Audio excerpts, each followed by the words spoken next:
Hi hello வாங்க, எப்படி இருக்கிறீங்க? நல்லா இருக்கிறீங்களா? இன்றைக்கி அஸ்வினி சீக்ரெட் சமையலில் வந்து நம்ம கொழுக்கட்டை பண்ண போகிறோங்க. சாஃப்டான கொழுக்கட்டை, அப்படியே ஆறி போனாலும் அது கெட்டி ஆகாத மாதிரி நம்ம எப்படி பண்ணுறது பார்க்கலாமா? வாங்க.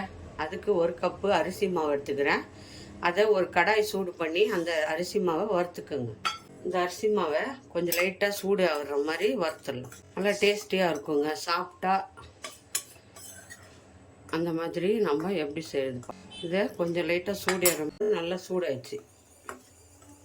இப்படி தொட்டால் சுடணும், அவ்வளோதாங்க. ரொம்ப வறுக்குவானா, லைட்டாக சூடேறுனா போதும். இப்போ ஆஃப் பண்ணிவிட்டு பூர்ணம் எப்படி பண்ணுறது பார்க்கலாம். இது கொஞ்ச நேரம் ஆறட்டும். ஆறின பிறகு நம்ம பாருங்கள், ஒரு ஜார் எடுத்துக்கோங்க. பூர்ணம் பாருங்கள், வறுத்த வேர்க்கடலை, வறுத்து தோல் எடுத்த வேர்க்கடலை அரை கப்பு எடுத்துருக்குறேன். அது போட்டுக்கோங்க. அது கூட 4 ஏலக்காய் போட்டுக்கோங்க. ஏலக்காய் 4 போட்டுக்கோங்க. இப்போ ஸ்வீட்டு சுகரு, வெள்ளை சுகர் எடுத்துக்கிறேன். அந்த சுகர் வந்து 3/4 கப்பு எடுத்துக்கோங்க. அரை கப்பு வேர்க்கடலை, 3/4 கப்பு, அவ்வளோதான். இதை வந்து நம்ம லைட்டாக ஒரு சுற்றிக்கணும், அவ்வளோதான். ஒரே சுற்று தாங்க. இந்த மாதிரி இருக்கும், ஒன்றும் பாதியமாக இருக்கணும். கலக்கா தெரியுதா ஸ்வீட்டு? இப்படி சும்மா அடிச்சுக்கோங்க. நம்ம இப்போ கொழுக்கட்டை மாவில் இதை தான் வைக்க போகிறோம் பூர்ணமாக. ரொம்ப டேஸ்ட்டாக இருக்கும், சிம்பிளாக இருக்கும். இது சாப்பிட்றதுக்கு ரொம்ப அருமையாக இருக்கும். எப்படி பண்ணுறது பாருங்கள். தேங்காய் சாப்பிடாதவங்களுக்கெல்லாம் இது ரொம்ப சூப்பராக சாப்பிடுவாங்க. ஒருத்தருக்கு தேங்காய் வச்சா பிடிக்காது. அதனால் இந்த மாதிரி வேர்க்கடலையோ வெல்லம் வச்சு நம்ம பண்ணலாம். பாருங்கள், 3 ஸ்பூன் மைதா மாவு எடுத்துக்கோங்க. 3 ஸ்பூனு மைதா மாவு எடுத்து இதில் ஒரு அரை கப்பு தண்ணி எடுத்து கொஞ்சம் கொஞ்சமாக ஊற்றி கரைச்சிக்கோங்க. இந்த மைதா மாவு நல்லா கரைச்சிடுங்க. மைதா மாவு எதுக்கு போடுறோன்னா, அது வந்து சாஃப்ட்னஸ்ஸாக வர்றதுக்காக. அதுக்காக மைதா மாவு கட்டிகள் இல்லாத கரைச்சிக்கோங்க. கட்டிகள் இல்லாமல் கரைச்சிக்கோங்க. பாருங்கள், 1 கப்பு நம்ம அரிசி மாவு எடுத்தோம். அதில் 1/4 கப்பு தண்ணி ஊற்றிக்கணும்.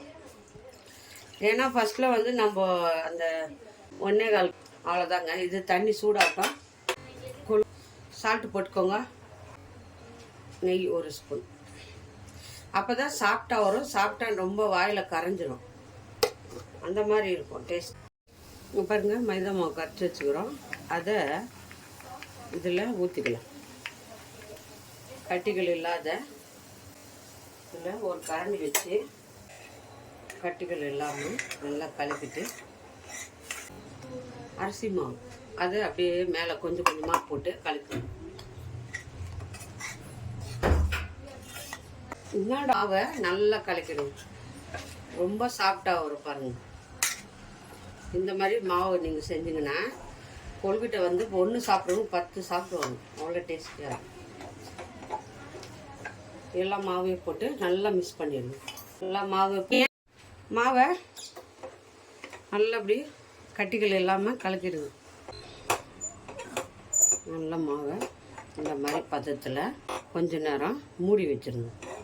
நல்லா இந்த சூட்டில் இந்த மாவு வந்து வெந்து வச்சுருங்க. கொஞ்ச நேரம் சூடு ஆகட்டும், இதுலேயே வேகட்டும்.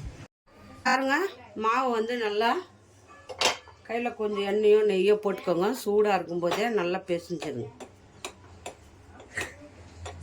கையில் எண்ணெயோ நெய்யோ போட்டுக்கோங்க. எண்ணெய் போட்டுக்கினேன் கொஞ்சம்.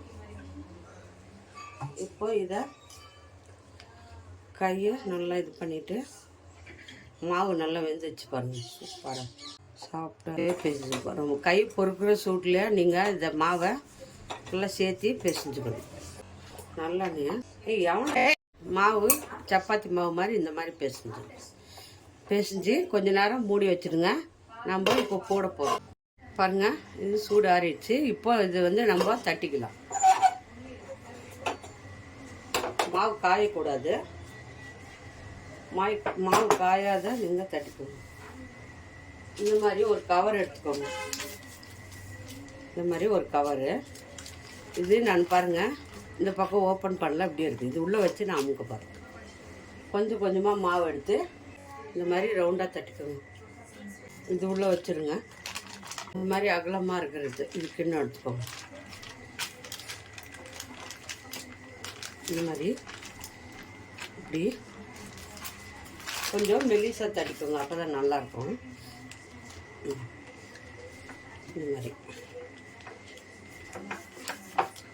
பாருங்கள், ஈஸியாக வருது.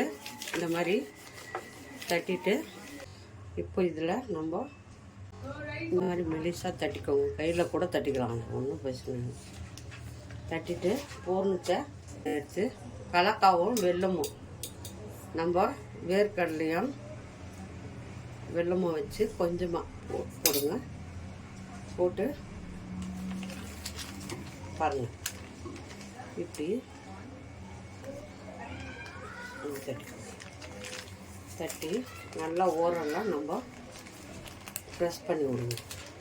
ஏன்னா இது வந்து தேங்காய் இல்லை, அதனால் இந்த வேர்க்கடலெல்லாம் வந்துடும் இதில், அதனால் இப்படி மடிங்க. இந்த மாதிரியும் பண்ணிக்கலாம். இட்லி பாத்திரம் வச்சுக்கிறேன். தண்ணி சூடாச்சு.